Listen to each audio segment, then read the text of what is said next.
Hi there, welcome to another Friday video. I hope you guys have been enjoying the videos that Anna Maria has been sending out. The last one was this past Wednesday, where she shows all the smiling faces of all of our parishioners. It's great to see everybody in their home environment and making the best of this pandemic.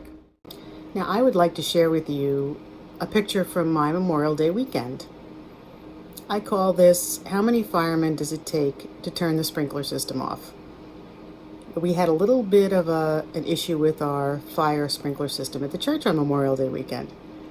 Fortunately, now it is all fixed. So with that in mind, let's take a trip down memory lane to see what the pandemic has looked like from my perspective. Like many of you, I've had my ups and downs during this pandemic. I thought I would chart it out and see if some of you can relate. So this is Pat's Pandemic Emotions Chart.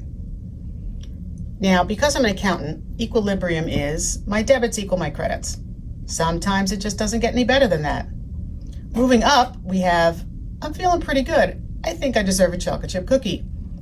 Ooh, bubbles are fun, and I'm so excited. Below equilibrium, we have, nah, I'm not feeling so great. I think I'll have a chocolate chip cookie.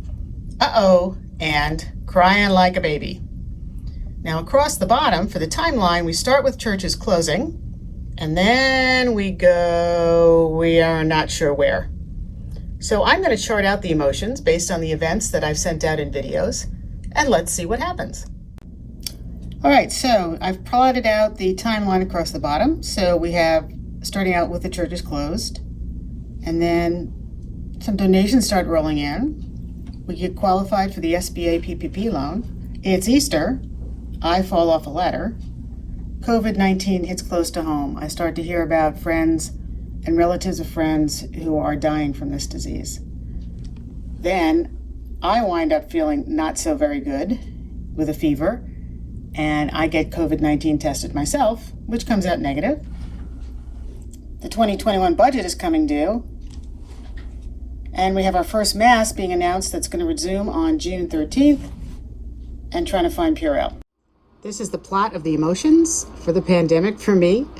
I'm sure some of you can relate to this. And right now I'm in a permanent uh-oh stage until we finish getting ready for Mass to start again on June 13th and 14th. Now, truth be told, I have actually been fairly successful in finding the supplies that I need.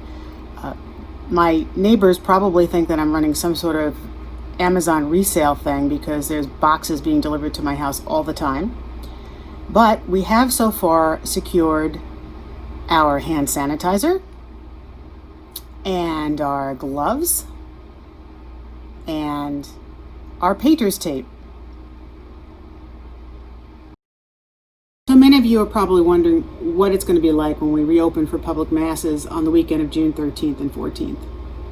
I can tell you that it's going to be different than Mass was before the pandemic on a lot of different fronts. The utmost importance is the safety of our parishioners, our volunteers, our ministers, and our clergy. We will be implementing the procedures as outlined by the Archdiocese. If you want to get a sneak peek, there are 2 videos that are attached to this email for Katharine Konnection today. These are videos that have been sent out before by the Archdiocese, but in case you missed them, they're there for your perusal.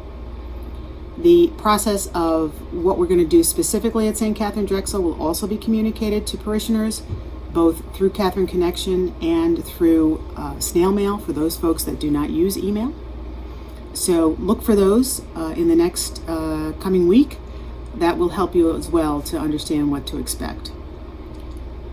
We will be limited to the number of people that can attend Mass.